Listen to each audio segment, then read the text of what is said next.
You can hear me over the cheering. Falcon Heavy heading to space on our test flight. Building on the history of Saturn V Apollo, returning pad 39A to interplanetary mission. We're getting ready to throttle down for max Q.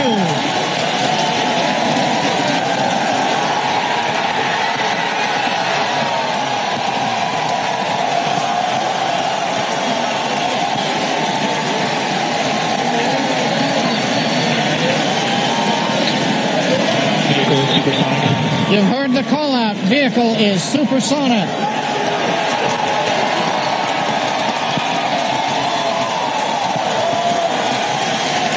Side boosters are now throttling back up to full power. We're past max Q, the period of maximum loads on the vehicle. Next up, we'll be waiting for the side boosters to begin to throttle down prior to booster engine cutoff and separation 2.5 minutes into flight.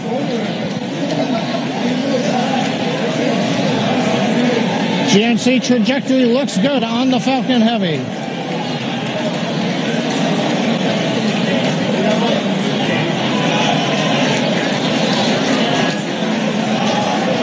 Reports show that the M1D engine performance is nominal.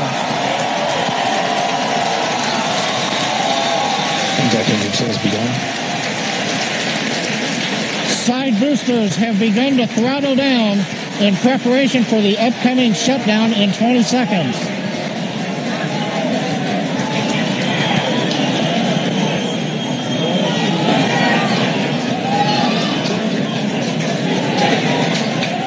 Major event coming up with side booster shutdown and separation. Side shutdown. Side boosters. Beacon. Center. South and up. That's one keeps going.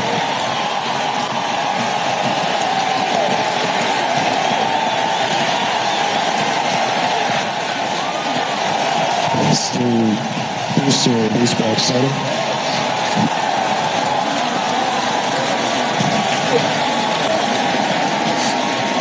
Successful separation. We're coming up on Miko and shutdown. Stay set.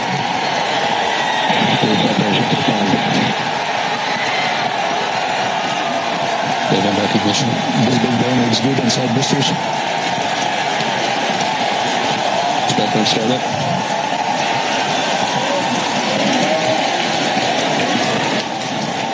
Coming up on fairing separation.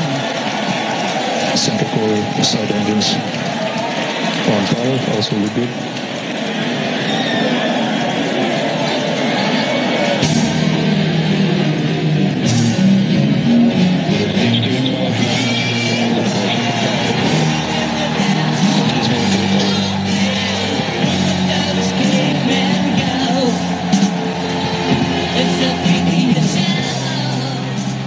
Oh, any David Bowie fans? Space Oddity? I mean, I don't know about you all. I have goosebumps. I'm missing these space shuttles. This is the rocket. Ladies and gentlemen, you are looking at the most powerful rocket in operation in the world today. That is what we are witnessing thanks to Elon Musk and Space X. You know, he wants to take people up to Mars, but this so far, in terms of a rocket, has been a success. Look at that crowd looking upwards and applauding. There they are.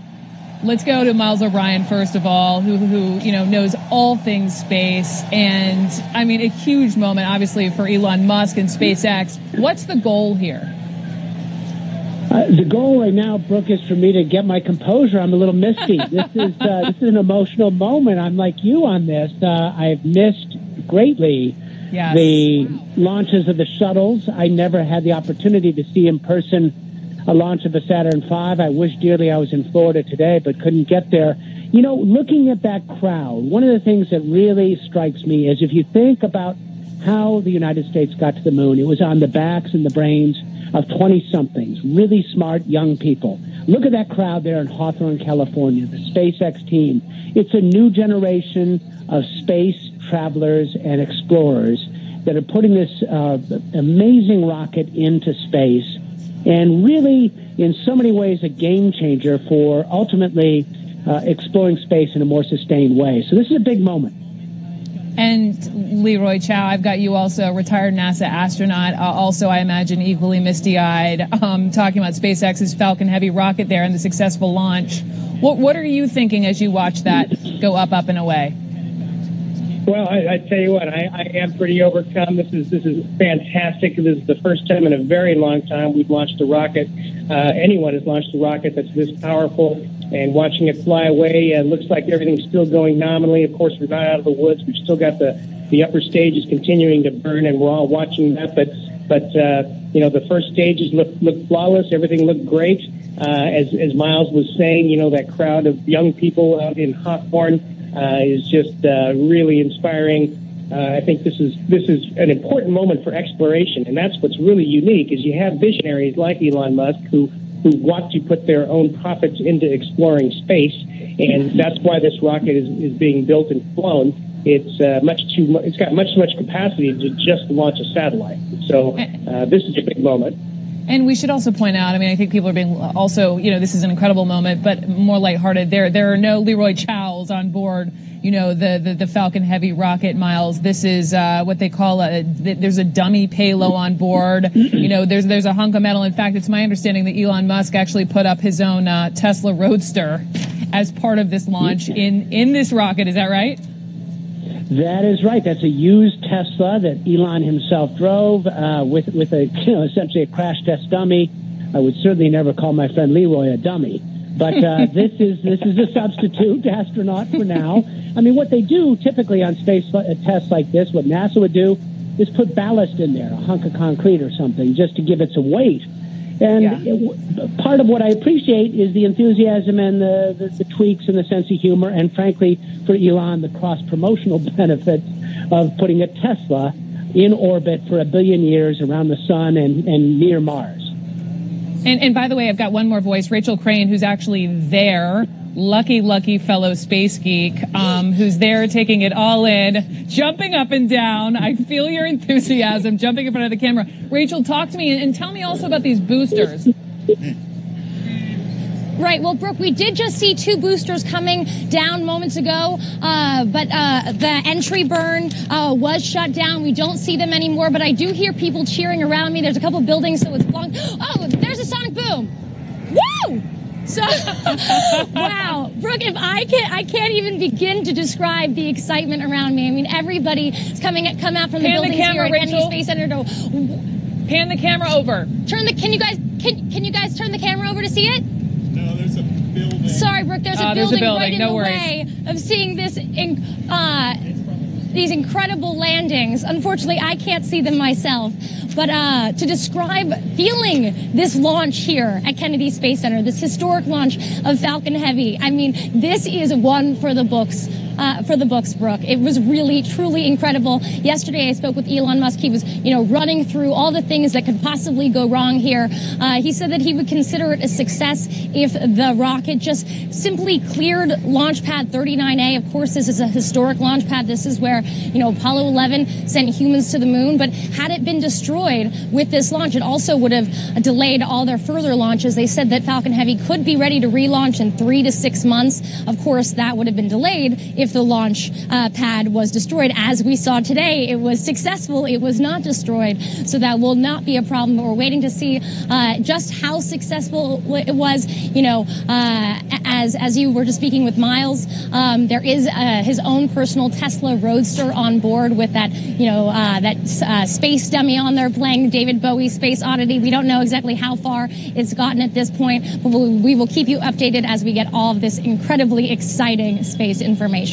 Brooke. I love the enthusiasm. Rachel Crane, my friend, thank you so much. I've still got Miles O'Brien and Leroy Chow with me. And so, Miles, just back over to you. Where exactly is the rocket going? It's going in a what they call a highly elliptical orbit, and it orbits actually around the sun, and it will sort of meet up, kind of racetrack style, merging with Mars on occasion. So it's about 250,000 miles at its farthest distance from Earth. So it's a pretty decent stretch of the way to Mars. Obviously not entering Mars orbit or landing on Mars, but that Tesla Roadster will just be orbiting there for who knows how long, for the eons, with the dummy looking out the window into the void.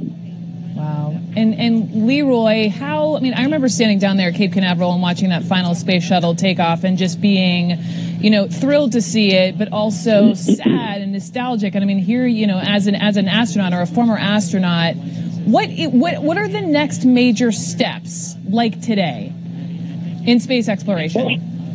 Oh, absolutely. This is huge. This is a huge deal. It looks like the upper stage has entered a nominal parking orbit. We saw the landing of the two side boosters. We don't know if the third booster has landed yet, but just everything looks flawless.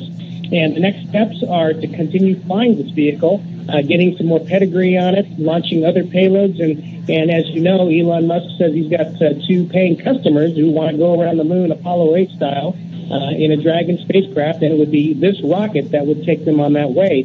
And that would be a huge deal because, of course, that would be the first commercial vehicle that leaves Earth orbit with passengers, with astronauts on board, ever. So, yeah. Pretty neat stuff. What's the price tag for this kind of thing? And is this all Elon Musk, or is he hoping for the federal government to help out? What's the scoop, Miles? Well, the first thing to know is the price tag is a fraction of what NASA projects the cost of its comparable rocket, the Space Launch System, will be. And a big part of that is what you just witnessed, the return of those two boosters to the pad, fully reusable. And we hope before not too long, the third booster, which will land significantly downrange and a platform in the sea. It's about 30% of the cost that NASA is projecting for the Space Launch System. And that really is a game changer. We used to say when Leroy was flying the shuttle that it was about $10,000 a pound for any pound of anything you put on the shuttle. Elon Musk is claiming below $1,000 a pound. So we're talking about an order of magnitude here, and that changes everything when you talk about space exploration. So, you have to ask yourself who's going to get to Mars first, NASA or Elon Musk. Right now, the smart money would be on the guy who puts Teslas in space. Apparently so. Miles, thank you so much. And Leroy, thank you. And Rachel Crane down there in front of Launchpad 39A. Thanks, everyone. I'm Brooke Baldwin. Thanks for being with me. We're going to send it to Washington early. Special coverage continues here on CNN with my colleague.